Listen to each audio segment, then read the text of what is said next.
जय जय रघुवीर समर्थ. जय जय रघुवीर समर्थ. सदा सर्वदा योग तुझा घडावा, तुझे कारणी देह माझा पडावा. उपेक्षू नको गुणवंता अनंता, रघुनायका मागणे हेची आता. हनुमंतांची कुळवल्ली राममंडपा वेला गेली, श्रीराम भक्तीने फळली. रामदास बोले या नामे, शुका सारिखे पूर्ण वैराग्य ज्याचे. वसिष्ठा परिज्ञान योगेश्वराचे, कवी वाल्मिका सारिखा मान्य ऐसा. नमस्कार माझा सद्गुरु रामदासा, जयाचा जगी जन्म नामार्थ झाला. जयाने सदा वास नामात केला, जयाच्या मुखी सर्वदा नाम कीर्ती. नमस्कार त्या ब्रह्मचैतन्य मूर्ती, नेत्राने गुरुराजमूर्ती आपुली. मी जे धवा पाहिली, तू विष्णू शिव तूच दैवत मला. तू तात तू माऊली, झाला भाव मनात या मग करू कोणास पाचारण. प्रल्हादा गुरुराजया नित तुम्हा, माझे असो वंदन. ऋषिकल्पम रामभक्तं गुरुयज्ञेश्वराभिधं, चतुर्वेदेश्वर प्राणं प्रणमामि पुनः पुनः. आदौ रामतपोवनादिगमनं, हत्वा मृगं काञ्चनं. वैदेही हरणं जटायुमरणं, सुग्रीवसम्भाषणं. वाली निर्दलनं समुद्रतरणं, लङ्कापुरी दाहनं. पश्चात् रावणकुम्भकर्णहननम्, एतद्धि रामायणं. जय जय रघुवीर समर्थ. सर्वसाधारण संसारातल्या कथा नाही आहेत, संसारातल्या कथा नाही आहेत आणि त्यातल्या त्या सिनेमाची सुद्धा कथा नाही आहे. सर्वसाधारण साधं असं काहीच नाही आहे आणि इतकं गहन असं तत्त्वज्ञान आहे की ज्याला आपण अमरकथा म्हणतो. ज्या आजी अमरकथा ऐकून वाचून श्रवण करून माणसाला मुक्ती प्राप्त होऊ शकते. म्हणजे ज्यासाठी आपला जन्म आहे, ज्यासाठी आपला जन्म झाला, त्या इति कर्तव्यता जन्माची या अशा श्रवण मनन चिंतनानी निजिध्यासनानी आणि अनुभवानी होऊ शकते. इतका हा कठीण रहस्यमय असा ग्रंथ खरंच अशा या मार्गावर येऊन पोचेल असं वाटत नाही. प्रत्यक्षामध्ये याचा मागच्याही भागाशी संबंध राहत नाही. जर आपण या क्षणी याचा उपयोग करायचा ठरवला आणि आनंद घ्यायचा ठरवला तर मागचं आणि पुढचं असं काहीच नाही. कारण हरी अनंत, हरिकथा अनंत हे असं चालूच राहणार आहे, विषय कोणताही असला तरी. त्यामुळे ही जी योगवसिष्ठ आहे, त्या योगवसिष्ठामध्ये वसिष्ठांचा जो आशीर्वाद आहे रामांना, तो श्रवण मनन चिंतनाने प्रत्येक भाविकाला मिळू शकतो, ही त्याची खरं फलश्रुती आहे. आपण हा जो सांगितला मागच्या भागामध्ये 164 पान सुरू आहे, ज्यामध्ये निगरगाठीसाठी हा घट्ट जगतभ्रम आहे. हा जगाचा भ्रम जोपर्यंत आपल्या मनातला जात नाही, म्हणजेच आपण जगाला दुय्यम स्थान जोपर्यंत देत नाही, प्रथम स्थान जे देत होतो आतापर्यंत, अगदी प्रायोरिटीवर आपली माया होती, जे दिसत आहे त्याला महत्त्व देत होतो. त्यामुळे हा जगतभ्रम जो आहे, तो जगतभ्रम जोपर्यंत संपत नाही तोपर्यंत या जगतभ्रमाची पाठीमागे असलेली शक्ती आपल्याला ओळखता येत नाही, जी परब्रह्मशक्ती आहे. आणि भ्रांती ग्रंथ वित्रुटी ते. आता त्यांनी म्हणे तुझ्या अंतःकरणामध्ये, रामांना म्हणतायत, म्हणजे इथेच तर खरं म्हणजे सगळं तत्त्वज्ञान आहे. रामांना वसिष्ठ म्हणतायत की तुझ्या अंतःकरणात जगत भ्रांती भ्रमरूप घट्ट बसलेली ग्रंथी तुटून गेली की मग माझे शब्द श्रवण करता करता एकदा का तो भ्रम निर्माण जो झाला आहे मनामध्ये, तो जर तुझ्या मनातला गेला, म्हणजे सगळ्यात पहिल्यांदा श्रवण करण्यासाठी आपल्याला तो भ्रम निर्माण जो झाला आहे त्याला कमी करणं आवश्यक आहे. म्हणजे आपलं स्वतःचं कर्तव्य हे आहे की यावरती चिंतन मनन निजिध्यासन करून आपण ह्या गोष्टीतून कळलं पाहिजे की हे दुय्यम आहे, प्रथम नाही. मग माझे शब्द श्रवण करता करता त्या शब्दांनी लक्षणांनी सूचित केलेले त्या शब्दांच्या पलीकडले अर्थ तू आत्मसात करू शकशील. हे आवडलं तरी खूप आहे. श्रवण करणं आवडलं, चिंतन करणं आवडलं तरी पण खूप आहे. कारण हे श्रवण करणंसुद्धा पापबुद्धी असेल, पापबुद्धी म्हणजे याच्या विरुद्ध, पुण्याच्या बुद्धीच्या विरुद्ध पापबुद्धी, जे काही विरुद्ध विचार असतील ते सगळे जोपर्यंत मनात आहे तोपर्यंत आपण श्रवणसुद्धा करू शकत नाही. ते तर चांगलंच आहे, पण श्रवण केल्यानंतरसुद्धा तुला त्या शब्दांच्या पलीकडला अर्थ तू आत्मसात करशील, म्हणजे स्वयं तत्त्व तुझं जागृत होईल. मग तू काय म्हणशील, मी कोण आहे? मग तर तुला काय कळेल की मी म्हणजे तो आहे. आणि हे सगळं जे घडतं ते सगळं माझंच नाही फक्त, फक्त माझंच प्रारब्ध नाही आहे. माझ्या डोळ्यांनी दिसतं, जाणवतं, बुद्धीला पटतं, ते सगळं सगळ्यांचं प्रारब्ध आहे. जय जय रघुवीर समर्थ. फक्त माझंच तर आधी मुळात माझंच प्रारब्ध ॲक्सेप्ट करणे मला कठीण आहे. माझं जे दुःख आहे ते कठीण आहे मला सांभाळणं. माझं जे सुख आहे त्याचा आनंद सहन करणं कठीण आहे. हे माझंच प्रारब्ध जर मला कठीण आहे तर इतरांचंही प्रारब्ध आहे हे तू रामा समजून घे. तुला जी निराशा आलेली आहे की एवढं माझ्या राज्यामध्ये असं घडतंय आणि मी त्यावरती काय करू शकत नाही, सगळ्यांचं दुःख मला बघता येत नाही, बघू शकत नाही, मग त्याच्यावरती उपाय काय म्हणून तू निराश झाला. प्रत्यक्षात तुझ्या निराशेमुळे ह्या जगामध्ये काय फरक पडला? हे जे नैराश्य तुला आलेलं आहे त्या नैराश्यातून विचार जर केला तर नुसत्या निराश विचारांनी जगामध्ये काही परिणाम होणार नाही आहे. जग बदलणार नाही आहे. जग आपापल्या प्रारब्धाप्रमाणे चालणार आहे. वैयक्तिक प्रारब्ध आणि एकत्रित प्रारब्ध हे सगळं ब्रह्मांडाचं प्रारब्ध या पद्धतीने चालू आहे. आत्मसाक्षात्कार व्हावा, प्रकृतीचा खेळ कळावा. यातून तिसरा सुवर्ण मध्य असा आहे, म्हणजे महत्त्वाचा मध्य असा आहे की तुला वाटतंय ना कर्तव्य करणं भाग आहे, असं निराश होऊन चालेल का? अर्जुनाचा औदासीन्य जसं भगवंतांनी दूर केलं आणि कर्तव्यासाठी त्याला उभं केलं, तसं रामांना सुद्धा वसिष्ठ उभे करतायत की धर धनुष्यबाण आणि कर्तव्य कर. नैराश्य येण्याचा काही अर्थ नाही. या नैराश्याला जाण्यासाठी सत्य तुला कळलं पाहिजे आणि एकदा का ते सत्य कळलं आणि मग त्याच्यावरची त्याचं श्रवण व्यवस्थित तुझं झालं, मग तुला माझ्या शब्दांच्या पलीकडचा अर्थ कळेल. जय जय रघुवीर समर्थ. माझ्या शब्दांमध्ये काय अर्थ दडलेला आहे? शब्द नाही आहे. आता मूळ संस्कृत श्लोक आहे योगवसिष्ठ, मूळ संस्कृत आहे. त्यानंतर मराठी आहे. मराठीमध्ये सुमनताईंनी केलं आहे. मग सुमनताईंचं वाचताना सुद्धा ते सुद्धा मराठी साधे शब्दच आहेत. ते सुद्धा शब्द समजणार नाहीत जोपर्यंत श्रवण चिंतन त्याचं व्यवस्थित होणार नाही. जी तुझी देहबुद्धी आहे, जी निरगाठ बसली आहे, घट्ट जगतभ्रमाची जी गाठ बसली आहे, त्या गाठींनी मराठी शब्द, इंग्लिश शब्द, हिंदी शब्दसुद्धा कळणार नाही. मातृभाषेतले शब्दसुद्धा कळणार नाहीत. जोपर्यंत जगाचा भ्रम तुझ्या मनातून निर्माण जात नाही तोपर्यंत या शब्दांच्या पलीकडलं मला काय सांगायचं आहे ते तुला कळणार नाही. आणि जर तुला कळत असेल तर त्याचा परिणाम असा आहे की शांत, समाधानी आणि स्वतःच्या कर्तृत्वामध्ये रत असं व्यक्तिमत्व. शांत, समाधानी आणि स्वतःच्या कर्मामध्ये रत असं व्यक्तिमत्व व्हायला पाहिजे. नैराश्य चालत नाही. सुखदुःखांमध्ये अडकलेला जीव चालत नाही. तुझं माझं नाही, माया नाही. जो प्रकृतीचा खेळ चाललाय त्या खेळाकडे जर लक्ष गेलं तर जगाचा हा जो भ्रम आहे तो भ्रम मनातून निर्माण. किती मोठं तत्वज्ञान आहे हे. याच्याशी गोष्टीचा मागचा पुढचा संबंध नाही. हरी अनंत, हरिकथा अनंत. हा भ्रमाप्रमाणे आपण जर राहिलो, या भ्रमातून दूर होऊन जर त्याचा अनुभव घेण्याचा प्रयत्न केला, जर तो आनंदाचा अनुभव एक क्षण येत असेल तर ते सत्य आहे. आणि हजारो वर्षांपासून हा जो अनुभव घेतोय जगाचा की यातून सुख आहे, तो भ्रम आहे. जय जय रघुवीर समर्थ. तत्व समजावून देण्याकरता भेददर्शक शब्द आम्ही वापरतो.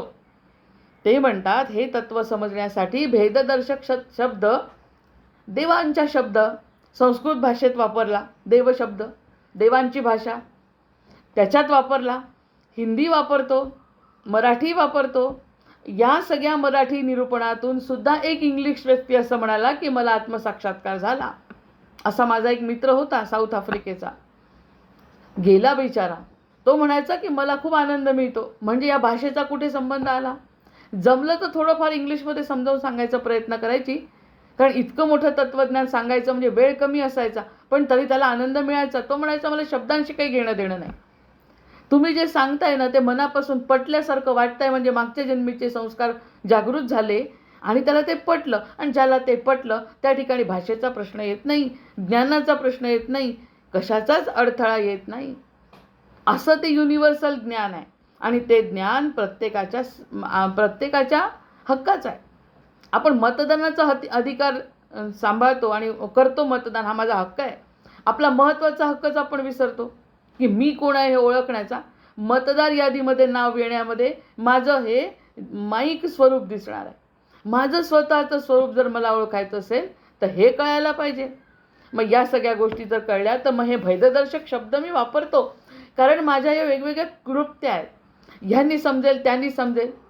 कधी म्हणतील पूजा करा म्हणजे त्यातून समजेल, कधी म्हणतील हे करा म्हणजे त्यातून समजेल. पण जे काही कराल ते सातत्याने केलं तर समजेल. मग शब्दांची किंमत राहणार नाही. भेददर्शक शब्द मी वापरतो, भेददर्शक शब्द मी वापरतो, वेगवेगळे शब्द मी वापरतो.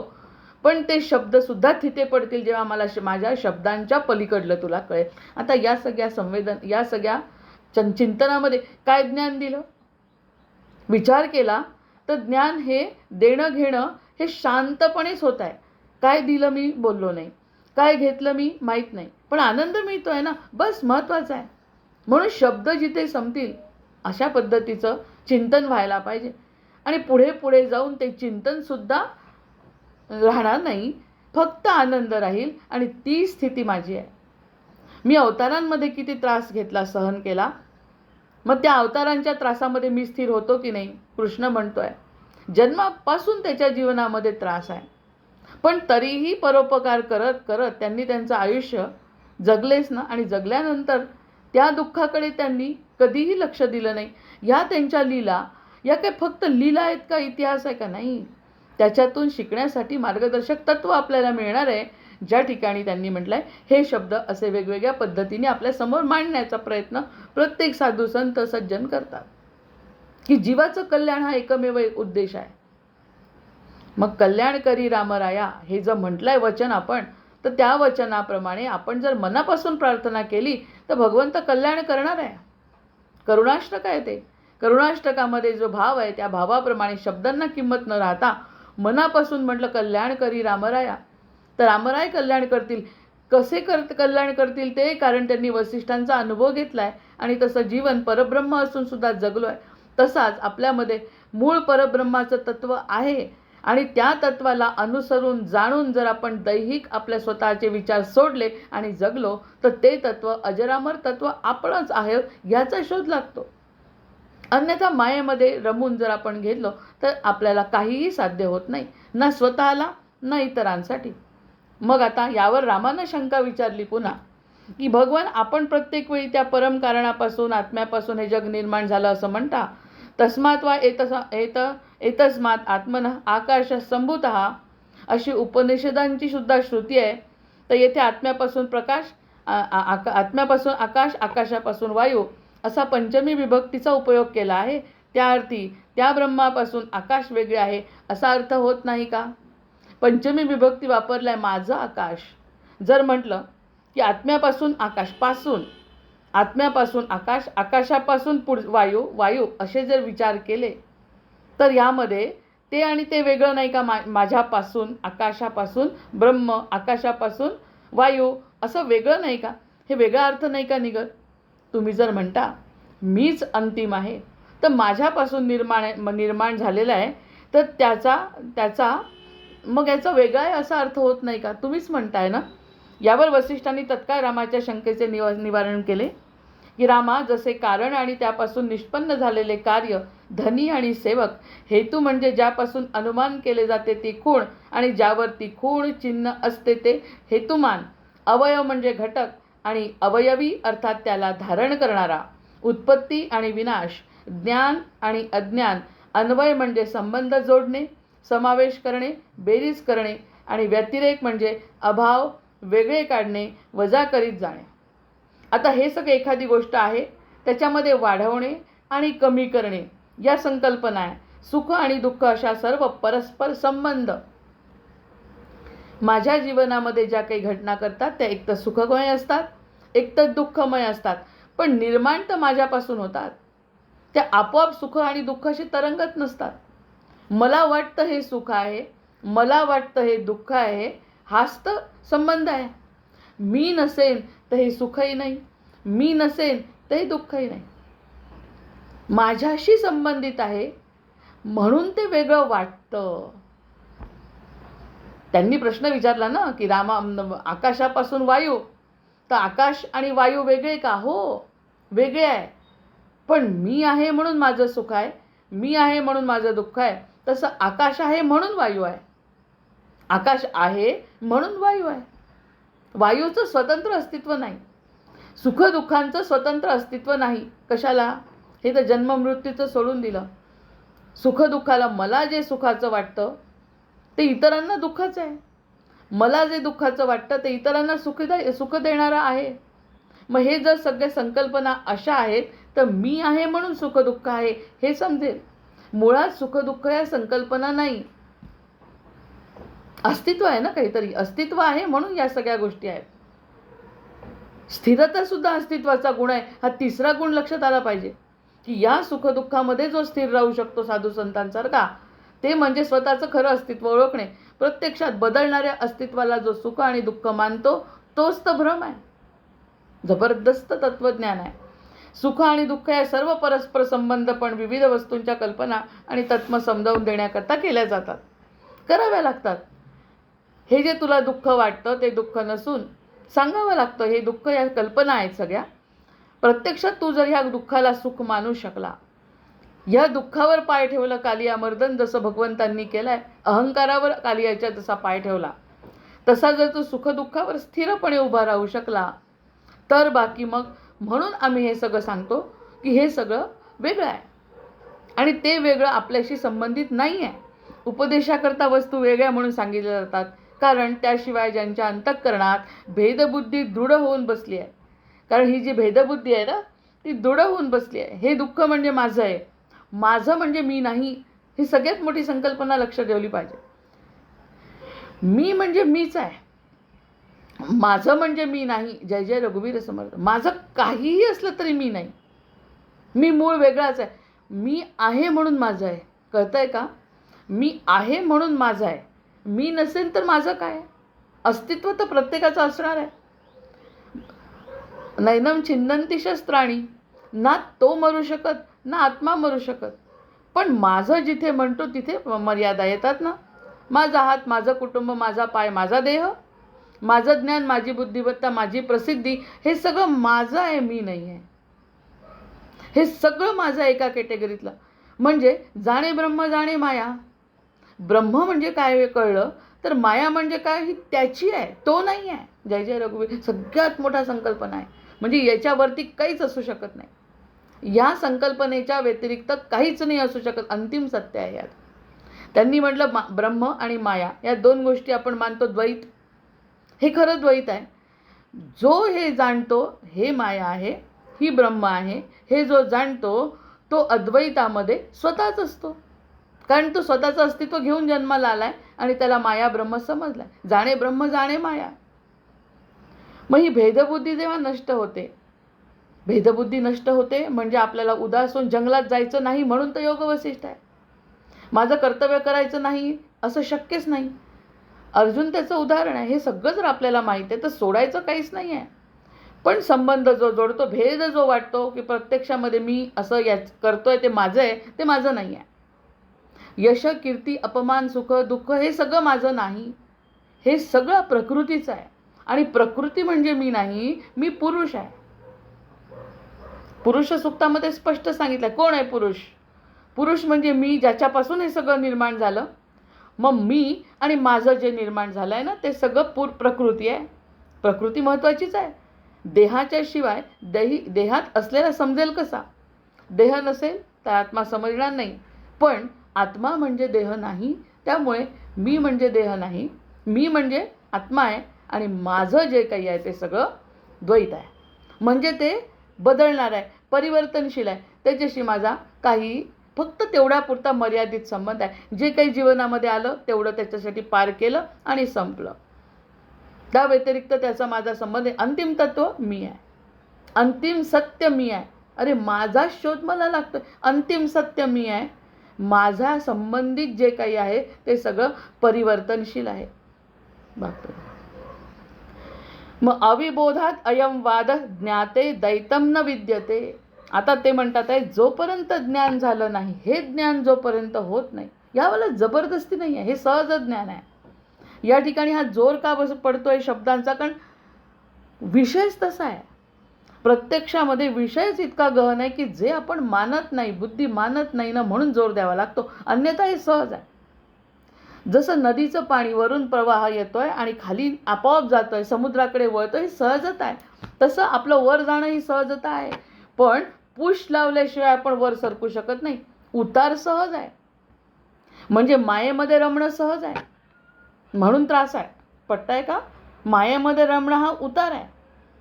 आणि मायेमध्ये न रमता जीवाला जर वर आपला संबंध जोडायचा असेल, योग जर जोडायचा असेल, तर पुश, जसं आता पाणी घ्यायचं आहे वर, खाली विहीर आहे आणि वर पाणी आणायचं आहे, तर त्याला पंप लावावा लागतो.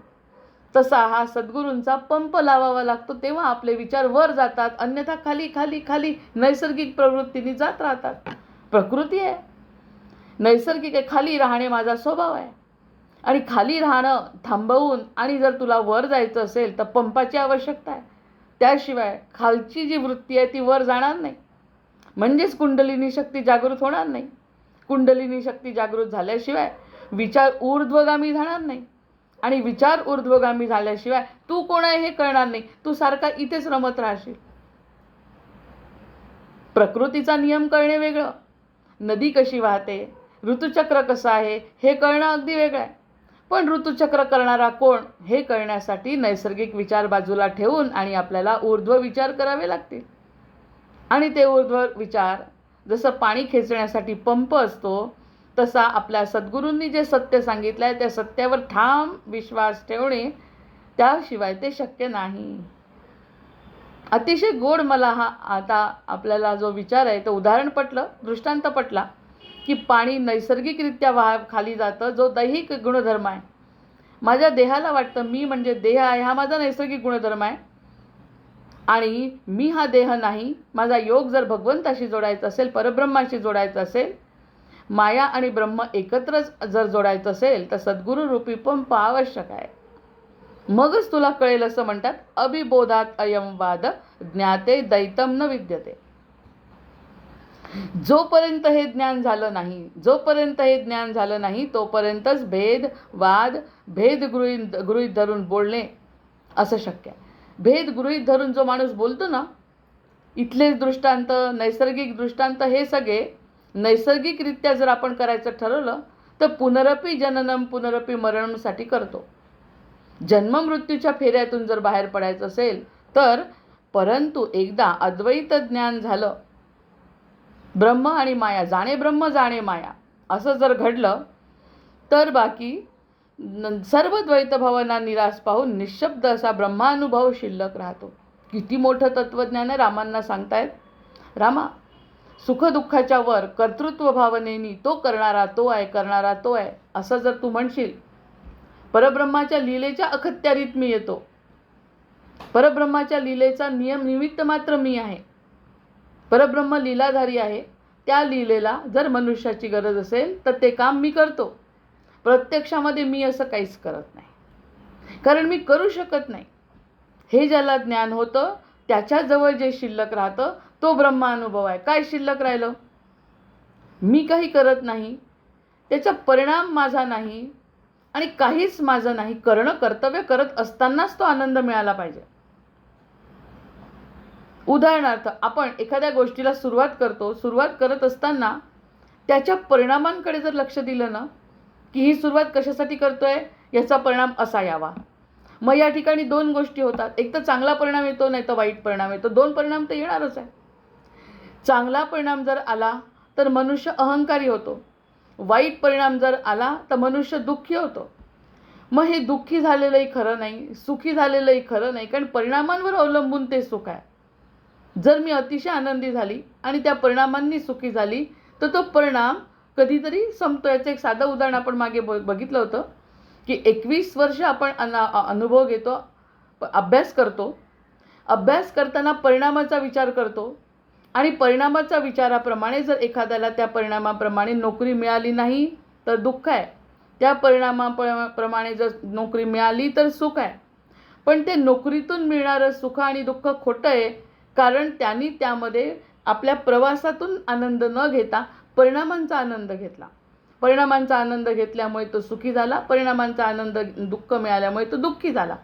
प्रत्यक्षात तो ज्या प्रवासाचा आनंद जर त्यांनी घेतला असता तर तो कायम सुखी राहिला असता. तो परिणाम सुखी येवो का दुःखी हो. म्हणून मी आपल्याला जेव्हा आपण चर्चा करतोय की याची मागची कथा काय आणि पुढची कथा काय, यामध्ये रमण्यापेक्षा आज आपल्याला आनंद मिळतोय का, तो आपल्याला अतिशय आनंददायी परिणाम आत्ता जो मिळतोय तो ब्रह्मानुभव आहे. मागचाही विचार नाही, पुढचाही विचार नाही, फक्त जीवनाचंच नाही आहे. दादा तुमचा व्हिडिओ बंद करा ना.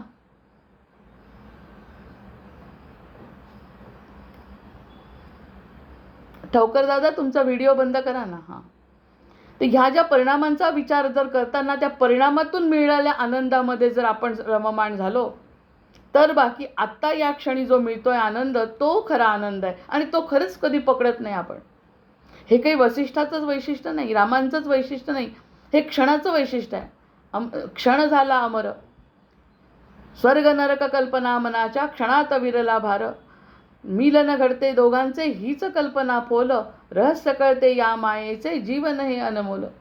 हे जीवन जे अनमोल आहे त्याचा अनुभव जो आपल्याला या क्षणात येतो तो ना मागच्या क्षणापासून आलेला आहे ना पुढच्या क्षणापासून. आत्ताचा जो अनुभव आहे ना रामा, तो महत्त्वाचा आहे. आज तो स्थिर आहे का, आणि या स्थिरतेचा अनुभव तू घे आणि त्या स्थिरतेमध्ये राहण्याचा प्रयत्न कर. आणि यामध्ये जो आनंद मिळाला त्याप्रमाणे तू तुझं पूर्ण जीवन जग. आणि तो आनंद कुठून मिळाला, तो आनंद कृतीतून नाही मिळाला, तर या मनस्थितीतून मिळाला की मी आनंदी आहे, मी मूळ आनंदित आहे. आणि या दुसऱ्या येणाऱ्या अनुभवाचा माझ्यावरती काहीही परिणाम होत नाही असं जेव्हा तू मनाशी ठरवशील, तेव्हा जे तुझं कर्तव्य घडेल ना ते आनंदात स्थिर राहून घडेल. म्हणून भरतसुद्धा त्याच्या रामांच्या पादुका घेऊन आपला राज्यव्यवहार करू शकले, कारण त्यांना माहिती आहे हे सगळं राज्य रामाचं आहे, रामाचं राज्य आहे. म्हणून भरतांनी जो संसार केला, राज्य कारभार केला, तो रामांना समर्पितच होता. त्यामुळे त्यांचं प्रत्येक क्षण हा रामाला समर्पित असल्यामुळे आनंदात होते. ते दुःखही भोगलं तर वियोगाचं दुःख भोगलं जे रामांचा वियोग होता. आणि रामांचं आयुष्य वसिष्ठांनी असं तयार केलं, रामा तुला जे काही करायचं आहे, परब्रह्माची लीला आहे, अवतार घेऊन तू कार्य करतोय, तो परब्रह्माला धरून रामांचं कार्य चाललं आहे. मग या सगळ्या जेव्हा एकमेकांशी जोडलेल्या गोष्टी असतील तेव्हाचा जो अनुभव आहे तो अनुभव तुला या क्षणी येतो. हा योग आहे, हा सहज स्थिती नाही आहे. ही दिसायला सहज होणं पण मनाने स्थिर होणं ही सहज स्थिती अतिशय दुर्मिळ आहे रामा. अतिशय दुर्मिळ अशी जी सहज स्थिती आहे ना रामा, ती जर एकदा साधली तर बाकी माझ्या शब्दांच्या पलीकडचा अनुभव तू घेतला असा अर्थ आहे. अन्यथा हे शब्दच राहतील. जोपर्यंत या शब्दाचा अनुभव तू घेणार नाही तोपर्यंत तुला शब्दांच्या पलीकडची अनुभूती कशी येणार. आणि जोपर्यंत शब्दांच्या पलीकडची अनुभूती येत नाही तोपर्यंत तुझी इति कर्तव्यता नाही. बुद्धी कशासाठी दिली आहे, विवेक कशासाठी दिला आहे, मनुष्य जन्म कशासाठी प्राप्त झाला आहे, अवतार कशासाठी घेतला आहे. आपण निराश व्हायला, उदासीन व्हायला. हे रामांना शिकवलं, रामांना पटलं, रामांचं आयुष्य आपण बघतोय. आणि अशा प्रकारचा प्रत्येकाच्या जीवनामध्ये येणारा संघर्ष हा लीला आहे भगवंताची. आणि त्याला समर्पित करून प्रत्येकजण सुखी आहे. जर असा विचार केला तर खरंच प्रत्येक जो अंतरात्म्यात तळमळतो ना त्यांनी नक्कीच तो पाप केलेला आहे. जो अंतरात्म्यात स्थिर आहे, इतर गोष्टीशी काही संबंध नाही, अंतरात्म्यात जो स्थिर आहे तो पुण्यवान आहे. बापरे, असं सांगितल्यानंतर तत्त्वज्ञानाचा गंधही नसलेले आता या ठिकाणी कोणाला गंध नाही आहे तत्त्वज्ञानाचा. तत्त्वज्ञान माहितीच नाही कोणाला. निरनिराळे तर्कवितर्क करतात. काय करतात ते, यातून सुख मिळतं, त्यातून सुख मिळतं, असं करतात, ह्यामुळे खरं सुख आहे. आता एवढं उच्च तत्त्वज्ञान माहीत असलेले आपण उच्च तत्त्वज्ञान माहिती असलेले वापरतोय असं मी म्हणत नाही, कारण एवढा अहंकार म्हणजे शक्यच नाही आपल्यामध्ये येणं. आपल्यासमोर खोटे लोक आले तर खोट्या लोकांना आपण थारा देऊ का. आता कालच आमच्या सोसायटीमध्ये कोणालाही न विचारता 8 लोक आले आणि आम्ही म्हणे तुम्हाला तत्त्वज्ञान सांगतो. म्हणजे सांगू शकता, सध्याच्या परिस्थितीमध्ये इतकी भयंकर परिस्थिती आहे, प्रदूषण आहे इतकं की तुम्ही बोलू शकता. आणि बोलू शकल्या असं म्हटल्यावर जर त्यांच्या हातातलं एक कागद हातात घेतल्याबरोबर कळलं की हे माया आहे, हे मायेच्या पुढे जाणारच नाही आहेत लोक, हे जर कळलं आपल्याला तर एका क्षणामध्ये त्यांना म्हटलं नमस्कार, आपण जाऊ शकता. ऐकायची काही गरज नाही. याचा अर्थ तत्त्वज्ञान ऐकायचं नव्हतं का, ऐकायचं होतं.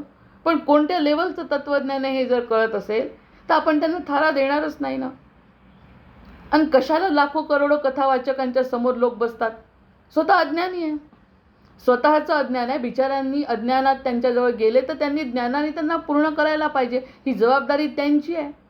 तेही अज्ञानी, हेही अज्ञानी, आणि कसलं ज्ञानाची गोष्ट होणार आहे त्या ठिकाणी, होऊ नाही शकत. सतत तळमळ. ना कथावाचकाजवळ आनंद आहे, ना ऐकणाऱ्याजवळ आनंद आहे. मग हे जर नाहीच आहे, स्पष्ट दिसतंय, तर मग या सगळ्या गोष्टी त्यांनी म्हटलं आहे की जे तत्त्वज्ञानाचा गंधही नसलेले अप्रभू, ह्यांना तत्त्वज्ञानाचा गंधही, याचा अर्थ ज्ञान नाही का, त्यांच्याजवळ ज्ञान खूप आहे, पण ते शब्दांच्या पलीकडचं ज्ञान नसल्यामुळे तेही फसवतात आणि हे फसतात. जय जय रघुवीर समर्थ. ते फसवतात आणि हे फसतात.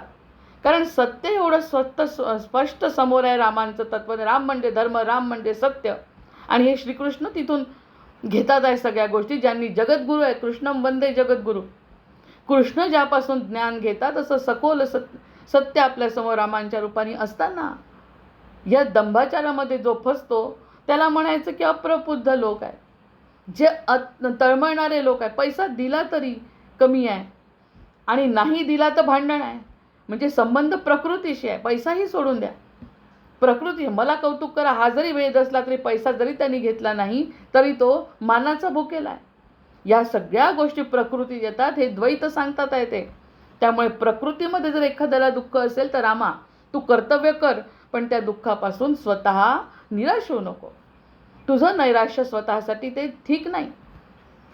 मग वादविवाद करत असतात बाकीचे लोक. सुमनताई म्हणतात आहे, तर्कवितर्क करून निरर्थक वाद करत असतात. मग परंतु एकदा का वेदांताचं तत्त्वज्ञान त्यांना मिळालं, आणि तत्त्वज्ञान देणारा सुद्धा व्यक्ती तसा पाहिजे ना. हे मूर्ख जातात म्हणून जातात, हे तर मेंढरं आहेत, पण मेंढरांना जो सांभाळतो त्याची जबाबदारी नाही काही. तो जर स्वतः जबाबदार नसेल तर यांचं असंच नुकसान आहे. त्यांच्या प्रारब्धाचा भोग आहे, पापकर्म आहे ते. म्हणजे कथेत जाऊन पाप करतायत. कारण कथेची फलश्रुती ज्यांना कळत नाही ते म्हणतात जर तो ज्ञान काही असो तिकडे, पण आनंद मिळतोय का बघ, अंतर्बाह्य तो सुखी होतोय का बघ, हा त्याचा परिणाम आहे. फलश्रुती आपण प्रत्येक स्तोत्राची वाचत असतो.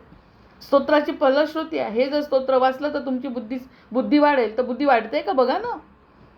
बुद्धी वाढत नाही, आपला पैसा घरातून निघून जातोय. ते चार्टर्ड प्लेनमधून फिरतात, हे दिसतंय डोळ्यांनी तरी बघत नाही, ही माया आहे. तर या सगळ्या गोष्टी भगवंतांना वसिष्ठांनी तेव्हाच सांगून ठेवल्या की सगळा मायेच्या बाजारामध्ये धर्म हा भगव्या वस्त्रामध्ये धर्म येईल आणि सगळ्यांचं वाटोळं करेल. जोपर्यंत स्वतः ज्ञानी नसेल, जोपर्यंत त्याला तत्त्वज्ञान मिळणार, म्हणजेच तो सद्गुरूंच्या मागे जो नसेल. सद्गुरू हे कोणत्याही वस्त्राचे नसतात, ते एक तत्व आहे. ते तत्व आपल्याला आनंद देण्यासाठी आहे, तर आपल्याला हिसकवण्यासाठी नाही आहे. आपला पैसा हिसकवण्यासाठी नाही आहे, आपलं मन हिसकवण्यासाठी नाही आहे. माझं मन सारखं सारखं जर त्या माणसामध्ये रमत असेल त्या कथांमध्ये, तर ते सद्गुरू नाही आहे.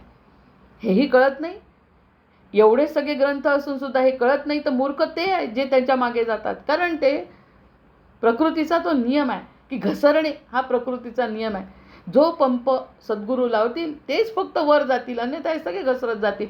हेही बघत असताना रामा तू शांत राहा. म्हणजे मला म्हणते मी, असं जर काही दिसत असेल तरीसुद्धा रामांना जसं वसिष्ठांनी सांगितलं तसं आपणही शांत राहायचं. हे प्रत्येकाच्या प्रारब्धाचं फळ आहे. ते पापच त्यांचं वर येत आहे. कथेमध्ये जाऊन ज्ञान घेऊन सुद्धा पाप वर येत आहे, कारण अनुभवाचं ज्ञान नाही आहे. सगळ्यात महत्त्वाची गोष्ट या ठिकाणी मिळाली आहे, सर्वम खलु इदम ब्रह्म. सगळं ब्रह्म आहे. मग आपल्याला दृष्टीने जर आपल्याला ज्ञानदृष्टी असेल तर ती प्रकृतीची लीला आपण बघायची. त्यांच्या प्रारब्धाने मी दुःखी होण्याचं कारण नाही. राम जसे त्यांच्या लोकांच्या प्रारब्धामुळे दुःखी झाले, अरे किती अज्ञानी आहे, किती तळमळत आहेत, किती त्यांना त्रास आहे, त्यामुळे ते दुःखी झाले. तुला दुःखी होण्याचं कारण नाही, कारण ते त्यांचं प्रारब्ध आहे. पुढच्या जन्मी होईल त्यांची जी गती व्हायची आहे ती पुढच्या जन्मी होईल, या जन्मी होणार नाही. यासाठी आपला विचार करण्याचं कारण नाही. असा अनुभव आला म्हणजे सर्व प्रकारचे भेदभाव आपोआप गळून जातात. म्हणजे ते चांगलेही नाही, ते वाईट नाही. आपण कोण हे ओळखा ना आधी. रामांना सांगितलं आहे तू कोण हे आधी ओळख, आणि मग बाकीचे कसे आहेत ते त्यांच्या प्रारब्धात शिकवायचा प्रयत्न करून बघा, निरपेक्षपणे तेही. तिथे सुद्धा मी इतर कथावाचकांसारखाच जर झालो तर मग त्याच्यात आणि माझ्यात काय फरक राहिला, असा विचार जो या क्षेत्रात आहे. म्हणून डॉक्टरनी डॉक्टरचं काम असं करावं. हे जे आपण वर्ग चालवतोय ते सुद्धा किती निरपेक्षपणे चालू आहे, हे सुद्धा भगवंताचं कार्य आहे. असं जे करतील त्यांना आत्मसमाधान मिळणार नाही तर कसं कोणाला मिळणार आहे? मग हे वाचनाचं बोलण्याचं काम आपलं आहे म्हणून शिक्षकांनी शिक्षकाचं काम, डॉक्टरांनी डॉक्टरांचं काम हे जर केलं, राजकारण्यांनी राजकारण्याचं काम केलं तर राजकारणासारखं सुंदर गोष्ट नाही. पण ते जोपर्यंत करणार नाही तोपर्यंत त्यांना ती गोष्ट मिळणारच नाही आहे. आपल्या हातात काय? निराश होणं? अजिबात नाही. तू त्यांच्यामध्ये अडकण्याचं काही कारण नाही. रामाला सांगतात आहे, तू त्यामध्ये अडकू नको, तुझं कार्य तू उत्तम कर, तुझ्या मागे लोक येतील, असे फॉलोअर्स येतील. आणि रामांना जे फॉलो करतात तेच फक्त वर जातात, बाकी सगळे मागे राहतात. राम हा मंदिरामध्ये जर राम नसेल तर कुठे आहे राम? आता ओळखायला अगदी अगदी स्पष्ट झालं आहे. या सगळ्या स्पष्ट संकल्पना कलियुगाच्या किती वर्षांपूर्वी सांगितल्या. रामा, नुसतं ऐकू नको, तू वाग तसा तर तुला फॉलो करतील, अन्यथा तूही गेला आणि तेही गेले असं चरित्र आपलं नाही. मग त्यांनी आपोआप गळून पडतात. म्हणून हे रघुश्रेष्ठा, तू उपनिषदांच्या महावाक्यांच्या वाच्यार्थांचा त्याग कर. ते जे उपनिषदांचे वाक्य वाच्यार्थ जे काय आहे ते त्याग कर, त्यामध्ये रमू नको. आणि काय कर? त्याग करून लक्ष सूचित अर्थावर मन पक्के कर आणि माझे पुढचं विवेचन आहे. आता तू विचार पक्का कर, वाक्य सगळे सोडून दे, श्रुती स्मृती सगळं सोडून दे. रामांना सांगतात म्हणजे ज्ञानोत्तर भक्ती आहे, भक्ती कर. तू मूळ काय आहे ते ओळखलं ना तर त्या ज्ञानामध्ये आपण त्या एका विशिष्ट प्रकारच्या ज्ञानामध्ये अडकून न राहता तू स्वतःचा जो आनंद आहे ते खरं ज्ञान आहे, ते खरं आत्मज्ञान आहे. आणि आत्मज्ञानी पुरुष हा भगवंतापेक्षा मोठा असतो असं रामांनाच सांगितलं आहे. आत्मज्ञानी जर असेल तर तो कितीच वेळा ब्रह्मांड तयार करतो, कितीच वेळा त्याचं सर्जन करतो आणि कितीच वेळा त्याचा विनाश करतो, कारण तो मानसिकरित्या सुदृढ आहे. त्याचीही की लीला त्याला जाणवते. तेव्हा त्यामुळे त्या गोष्टींचा तू विचार कर. वरचा म्हणजे नैसर्गिक पाणी वाहणे आणि पंप लावून वर जाणे या दोन मधला संकल्प तू पक्का कर की आपल्याला काय करायचे. मग तुला माझं हे वाक्य कळेल, अन्यथा माझं वाक्य कळणार नाही. राम किती स्थिर राहिले असतील असे. ते म्हणले असते, बोला गुरु बोला, मी खरंच माझ्या मनातले बाकीचे विचार, द्वैत कल्पना निरसन सध्या दासबोधात सुरू आहे की मी या सगळ्या कल्पनेचं निरसन करण्याचा प्रयत्न करतो. माझा याच्याशी काहीही संबंध नाही. गुरुदेव आपण म्हणतात ते सत्य आहे, या सत्याव्यतिरिक्त तिसरं सत्य काही नाही. त्रिकालाबाधित सत्य गुरुदेव आपण बोलताय आणि आपण बोलताय ते फक्त माझ्यासाठी बोलतायत, कारण माझं अस्तित्व आहे, मी खरं आहे. माझ्या बाबतीत जे की माझं म्हणून जे आहे ते सगळं माझं प्रकृती आहे. हे जर तू मानलं, राम म्हणतात आहे मी मानलं, आपल्याला सांगत असताना आपण मानत नाही. रामांनी त्यांना म्हटलं असेल मी मानलं, गुरु तुम्ही जे सांगाल ते अंतिम सत्य आहे, माझं स्वतःचं असं काही अस्तित्व आता नाही, तुम्ही सांगाल ते खरं आहे. ही जे समर्पणाची भावना झाली तर मग जग म्हणजे पसरत जाणारं चित्त आहे. हे लक्षात येईल. हा त्यांचा हेडिंग आहे, जग म्हणजे पसरत जाणारं चित्त आहे. आता या ठिकाणी एखाद्या व्यक्तीला दुष्ट आपण म्हणतो, एखाद्या व्यक्तीला दुष्ट म्हणतो तेव्हा ते दुष्ट हे जे मत आहे ना त्याचा विचार मनातूनच निर्माण होतो. ही दुष्ट आहे, ही दुष्ट आहे. हा विचार, वाईट विचार का करतोय आपण? कारण चित्त कसं पसरत जातं दुष्टाकडे. नैसर्गिक भावना वाईटाकडेच असते आपली. एखाद्या माणसाने सांगितलं, एखाद्या चांगल्या मोठ्या व्यक्तीने जर सांगितलं, आहे चांगला प्रसिद्ध आहे, आणि त्यांनी सांगितलं ही व्यक्ती अतिशय दुष्ट आहे, तर इतकं लवकर पटतं आपल्याला, इतकं लवकर पटतं की त्याच्यापेक्षा लवकर काहीच पटू शकत नाही. कारण दुष्ट असणे आवश्यक आहे असंच वाटतं आपल्याला. तो वाईट आहे, मी कसा चांगला आहे तो कसा वाईट आहे हे पटलं. आणि एखाद्याने सांगितलं की हा खूप सज्जन आहे, बरं असेल माहीत नाही, खरं आहे का नाही खोटं आहे पाहावं लागेल, मला तर काही अनुभव नाही. म्हणजे चांगलं सांगतोय ते पटत नाही आणि वाईट सांगतो ते पटत आहे पटकन, कारण हा मूळ स्वभाव वाईटाकडे जाणार आहे.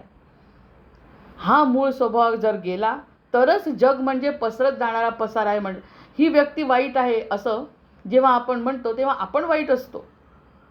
हां, अत्याचार होतात, ह्या सगळ्या गोष्टी अपवादात्मक आहेत, ते आपले प्रारब्ध आहे. की आपण चांगलं वागून सुद्धा वाईट वागतं हा त्याच्यातला भाग नाही. आपण जसा विचार एखाद्याबद्दल करू तसं जग पसरत जातं. आज आपण मनात विचार केला की सगळं चांगलं आहे, सकारात्मक आहे, तर आपले विचार सकारात्मक पसरत जातात. आपण जर नकारात्मक विचार केले, आपले मर्यादित विचार असतील तर ते सुद्धा पसरत जातात. कोरोना कसा पसरला तसंच आपले सकारात्मक विचारसुद्धा पसरू शकतात, पण आपण ते पसरवत नाही, हा प्रश्न आहे.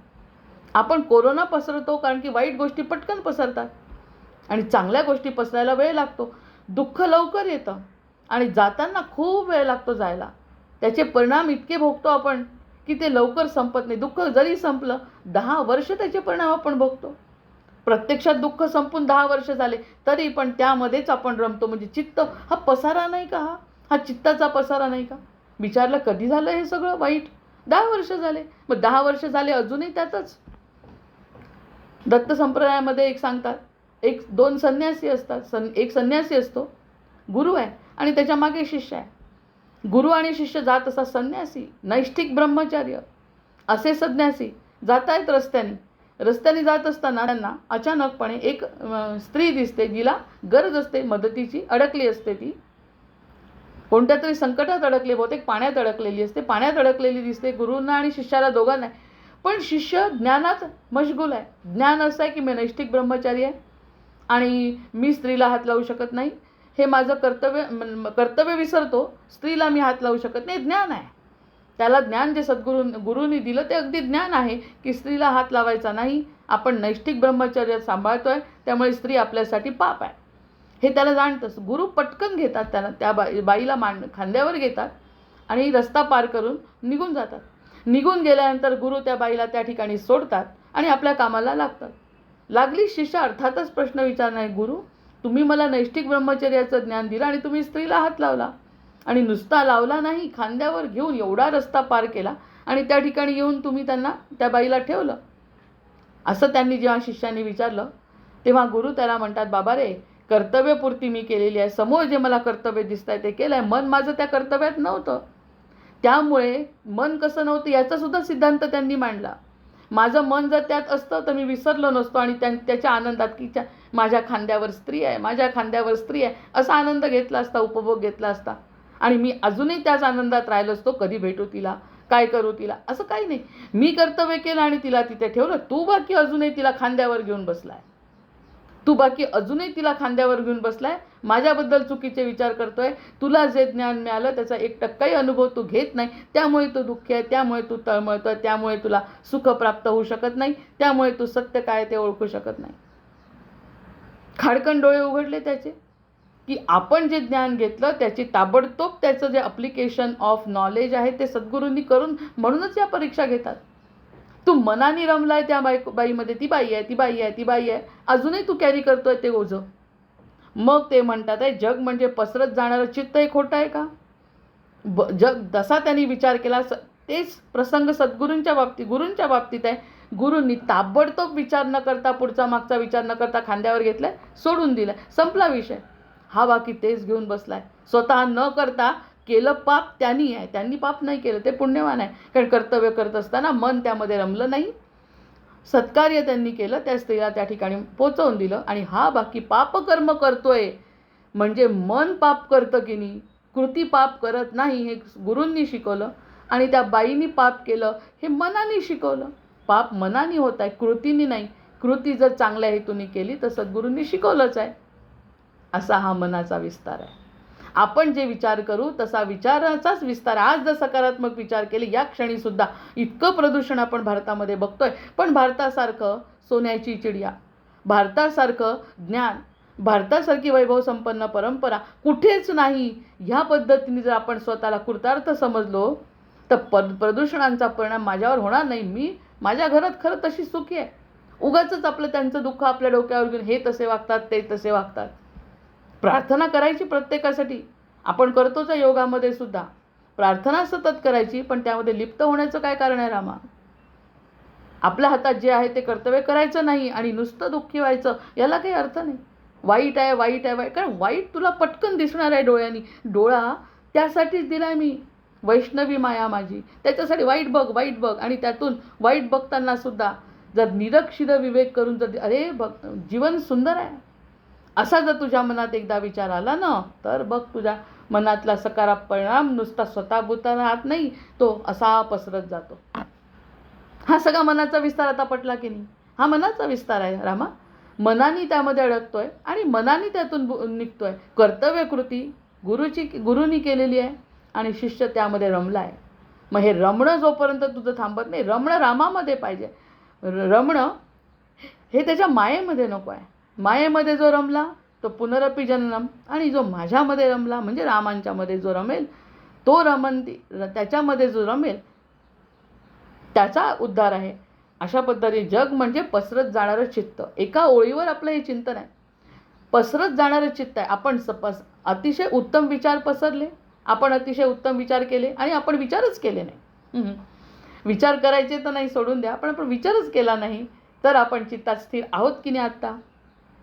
या प्रश्नाचं काय ज्ञान आहे या ठिकाणी? काहीच ज्ञान नाही. ज्ञान काय आहे की आपण खूप ज्ञानी आहे आणि माझ्याजवळ खूप योगवसिष्ठाचं ज्ञान आहे, माझ्याजवळ खूप श्लोक आहेत, माझ्याजवळ खूप काही आहे, हे ज्ञान नाही आहे. आनंद आहे का पण?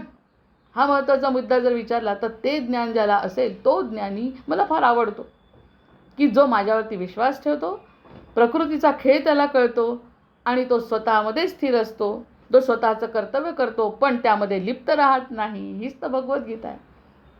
मग ही भगवद्गीता आता जर म्हटलं रामांच्या या योग वसिष्ठात सापडते तर काय खोटं आहे? अतिशय एकमेकांच्या सोबतच आहेत राम आणि कृष्ण. जय जय राम कृष्ण हरी, जय जय राम कृष्ण हरी. वारीचे दिवस आहेत. तर अशा पद्धतीने रामा मनोमनन निर्माण मात्रम एव जगतत्रयम सर्वम उत्सृज्य शांतात्मा स्वात्मनी एव निवस्यसी. ते म्हणतात रामा, मन हे भ्रांती मात्र असून ते स्वतः या इंद्रजालासारख्या अनिर्बंध पसरत जातं. पटलं की नाही आता? त्यांच्या शब्दापेक्षा तर आपलं चिंतन पटलं आता, की हो अनिर्बंध पसरतंय मन माझं. वाईट वाईट वाईट वाईट वाईट, इतकं वाईट आहे जग की मी आता जीवच देऊन टाकतो, इथपर्यंत वाईट. तुझ्या जीव देण्याने काय फरक पडणार आहे? तुझं प्रारब्ध बाकी, खोटं बसून पुन्हा जन्माला यावं लागलं, याच्यापेक्षा व्यतिरिक्त लोकांवर काहीच परिणाम होणार नाही. स्वतः विचार करायला पाहिजे, स्वतः चिंतन करायला पाहिजे. आपल्या विचारांनी, नकारात्मक विचारांनी कोणाला फायदा नुकसान आहे? आपलाच नुकसान आहे, आपलाच फायदा आहे. त्यामुळे रामा हे भ्रांती मात्र मन असून ते स्वतः या इंद्रजालासारख्या अनिर्बंध पसरत जाणाऱ्या जालाचा विस्तार करीत राहते. मनाच्या या धर्मामुळे, हा जो मनाचा धर्म आहे ना, हे त्रिभुवन जग उत्पन्न झालं. हा जो धर्म आहे त्याने उत्पन्न झाला. मग आता एक महत्त्वाचं तत्त्व मला सापडलं या ठिकाणी. एक 2, 3, 5 मिनटं जास्त घेते कारण उशिरा सुरू झालं आहे. हे जे मला तत्त्व सापडलं कोणतं, की मनाच्या धर्मामुळे त्रिभुवन उत्पन्न झालं. आता माझा जर सकारात्मक विचार केला मी आणि सकारात्मक विचार करून सांगितलं की अतिशय सुंदर जीवन आहे, कृतज्ञ आहे मी, कृतार्थ आहे मी, जिथे आहे तिथे आनंदी आहे मी, तर हा सकारात्मक विचारांनी माझं जीवन बदलणार आहे. आणि हे सगळं प्रकृतीने आणि परिस्थितीने नाही झालं. ही परिस्थिती वाईट आहे म्हणून झालं नाही, परिस्थिती चांगली आहे म्हणून झालं नाही, मला ज्ञान झालं. ज्ञान झालं. रामांना ते म्हणतातच आहे, जोपर्यंत हे ज्ञान झाले नाही तोपर्यंत भेदभाव, हे जो मागचा पॅरेग्राफ, अविबोधात अयम वाद ज्ञाते दैतम न विद्यते. हा जो ज्ञान झालं ना, कशाचं, माझा काय संबंध आहे, मी काय करू शकतो, मी कोण आहे, बस एवढं ज्ञान झालं तर हे त्रिभुवन जग निर्माण झालं हे जर कळलं. हा जो सकारात्मक या क्षणी जरी झाला तर मनासगट त्याची ही निर्मिती म्हणजे भ्रांती. असा बुद्धीचा पक्का निश्चय करून तू मनोनिर्मित सर्व वासना जुगारून देशील. मननासह त्या मनाचाही त्याग करशील आणि तर शांत होऊन तू स्वस्वरूपामध्ये रममाण होशील. या सगळ्या गोष्टींचा जो मानसिकरित्या त्याग केला तर तू स्वतःमध्ये रममाण होशील आणि तो तू आहे. बाकी सगळं तुझी माया आहे, बाकी सगळं तुझं देहाचं कर्तव्य आहे. याच्या व्यतिरिक्त जो विचार आहे तो सगळा देहाचं कर्तव्य आहे. म्हणून कौसल्येवरही राग नाही, कौसल्येचा अतिप्रेम नाही आणि कैकेयीवर राग नाही. आपल्यासारखा एखादी जरी गोष्ट वाईट कोणी आपल्यासाठी केली असं वाटलं, प्रत्यक्षात करत नाही, नंतर कळतं तो व्यक्ती तसा नाही आहे, तरी ते आपल्याला वाटलं की त्यांनी आपल्यासाठी असं केलं, तर आपण आयुष्यभर मरेपर्यंत मरता क्षणीसुद्धा त्या व्यक्तीचा वाईट विचार करूनच मरू. हा जो कल्पनेचा विस्तार आहे ना, त्या विस्ताराने जग रामा प्रदूषण आहे. प्रत्यक्षात प्रदूषण नाही आहे, प्रत्यक्षात प्रदूषण नाही. नदी काल बघितली, ती सुरुवातीच्या जो सुरुवातीचा तिचा ओहळा अतिशय पवित्र आहे, इतका पवित्र आहे की पाणी तिथलं घेतलं ग्लासमध्ये, व्हिडिओ पाहिला त्याचा त्यात तळ दिसतोय, मासोळ्या दिसतात, इतकं स्वच्छ पाणी ते ग्लासमध्ये घेतलं आणि तो व्यक्ती प्यायला. 18 वर्षाचा मुलगा असा व्हिडिओ करतोय, म्हणजे किती ज्ञान संपन्न हे लोक आहेत आजकालचे. आणि ते गेल्यानंतर ते म्हणे थोडं 1 किलोमीटर 100 मीटर पुढे चला आणि या नदीचं रूप बघा कसं झालंय, ज्या ठिकाणी सगळे नाले येऊन मिळाले. नाले येऊन मिळाले, समजा ते नाले काढले, नाले काढून टाकले आणि बंद केलं सरकारने की इथे घाणेरडं पाणी या नालीमध्ये या नदीमध्ये आलं नाही पाहिजे, ह्या त्याच्या ब्लॉगनी जर सरकारवर परिणाम झाला आणि त्यांनी बंद केलं तर नदी मूळ रूपामध्ये स्वच्छच आहे ना. हे विचार जर त्या ठिकाणी थांबले तर आपण मूळ किती चांगलं आहे. त्या व्यक्तीने सांगितलं सरकारकडे, त्याचा अर्ज गेला आणि त्यांनी जर त्यांचं घाणेरडं पाणी त्या नालीमध्ये टाकणं बंद केलं, सरकारने जर बंद केलं तर ती नाली झुळझुळ जशी नदी आधी वाहते तशीच ती समुद्रापर्यंत जाते. मग आपणही अतिशय सद्विचारांनी मूळ रूपामध्ये इतकं स्वच्छ आहे की त्यांनी पाणी प्यायलं ग्लासमध्ये घेऊन, आपण सुद्धा त्याचेच अंश आहोत. रामा, तू सुद्धा परब्रह्माचा अंश आहे. तू इतका नितळ, इतका स्वच्छ आहे की तू मी म्हणजे तू आहे. हां, प्रत्यक्षात मर्यादेत जे तुला वाटतं ना ते सगळं प्रदूषण आहे. खूप मोठा शोध लागला. म्हणून मनोनिर्मित सर्व वासना जेव्हा तू झुगारून देशील, मननासह त्या मनाचाही त्याग करशील, तर शांत होऊन तू स्वस्वरूपामध्ये रममाण होशील. म्हणजे ती नदी मूळ रूपात जशी आहे तशीच ती मूळ आहे हे तिला समजेल. हे सगळे वरचे विचार आहे, मन आहे, हा माझ्या मनाचा विस्तार आहे, हा माझ्या मनाचा विस्तार आहे. आणि हे सगळं ज्ञानकार्य, धर्मकार्य, हे सगळं धर्मकार्य करणारे जे ज्ञानी लोक आहेत, ब्रह्मज्ञानी लोक आहेत, त्यांनी करायला पाहिजे समाजामध्ये. आणि याच्या नावाखाली जो भ्रष्टाचार चालतो तो प्रदूषण आहे, ती माया आहे. हे लक्षात आलं पाहिजे. मन आणि त्याचे अनिर्बंध व्यवहार म्हणजे प्रत्येकाला छळणारी मोठी व्याधी आहे. सगळ्यात मोठी व्याधी मनामुळे निर्माण होते, तिच्यावर फक्त विवेकाचंच औषध आहे. आता मी सांगणार आहे ती कथा ऐकली म्हणजे हे औषध तू निश्चित घेशील. म्हणजे आता एक नवीन कथा सुरू होणार आहे. मी एक कथा सांगतो त्यावरती, ती कथा जर तू ऐकशील तर तुला त्या विवेकरूपी औषध तुला मिळेल. किती रगडले तरी वाळूमधून तेल निघण्याची शक्यता नाही, त्याप्रमाणे या जगातून मानसिक काल्पनिक जालातून दुसरे काही तथ्य सापडण्यासारखे नाही. तू कितीही खोदशील तरी तुला ते काळच लागणार आहे. चित्तमेव हि संसारो रागादी क्लेश दूषण. त्यामुळे आसक्ती, तिरस्कार, राग, द्वेषांनी, क्लेशांनी दूषित झालेलं चित्त म्हणजे हा संसार आहे रे. ते नाहीसे झाले म्हणजे एकापाठोपाठ एक अशी वासना, कर्म यांची सुखदुःखारी फळे अशी सतत चालणारी साखळी नष्ट होते. लोकव्यवहारात काय किंवा अध्यात्मशास्त्रात काय, सर्व पदार्थ बाह्य किंवा आंतरिक म्हणजे चित्ताचा विस्तार आहे. सर्वत्र चित्ताचा विस्तार मुख्य आहे. त्याचीच ही चिकित्सा मी केलेली आहे. रामा, नित्याच्या जीवनक्रमात जवळ नसलेली वस्तू साधनांच्या साह्याने प्राप्त करून घेणे, जे प्राप्त आहे त्याचे रक्षण करणे, सांभाळणे, प्रयत्नांची दिशा ठरवून निरनिराळी साधने वापरून साध्य वस्तू आपलीशी करून घेण्याच्या दृष्टीने विचार करणे आणि योग्य शिस्तसंमत उपाय वापरून ती प्राप्त करून घेणे, इतरांशी देवघेव करणे, विचार विनिमय करणे, वाहन चालवणे किंवा फिरणे, वस्त्रालंकार धारण करणे, असे सर्व व्यवहार करीत असताना चित्ताशी चालना, चित्ताची सावधानता आवश्यक आहे. सर्व इंद्रियांच्या रूपाने खरोखर ते कार्य निर्मित करीत असते. त्याचे चित्त जाग्यावर नसते, त्याला हे सर्व नसल्यासारखे आहे. त्याचे सर्व व्यवहार विस्कटून जातात. म्हणून नेहमी चित्ताची प्रसन्नता आणि समतोलता जपावा लागतो. अशा पद्धतीने त्यांनी हे अतिशय सुंदर असं वर्णन केलं आहे. आणि आजचं जे चित्र आहे ते ब्रह्मदेवाची स्वतःची निर्मिती आहे. ब्रह्मदेवांना जो अहंकार झाला होता की मी एकटाच आहे आणि मी पृथ्वीची निर्मिती केली, हा सुद्धा अहंकार आहे. तर आपले सुखदुःख हा आपला विचार आहे. असे अनेक ब्रह्मदेव विष्णूंच्या समोर येऊन उभे राहिले. मूळ ब्रह्मदेव खाली आहे आणि अजून ब्रह्मदेव निर्माण झाले. म्हणजे इतके ब्रह्मदेव असताना एका ब्रह्मदेवाने सृष्टीरचनेचा केलेला हा व्यर्थ अभिमान आहे. जय जय रघुवीर समर्थ.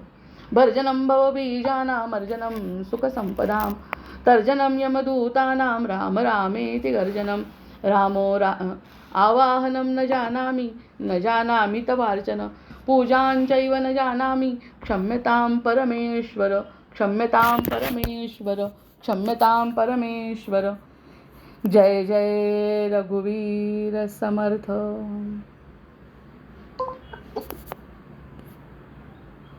हरि ओम हरि ओम.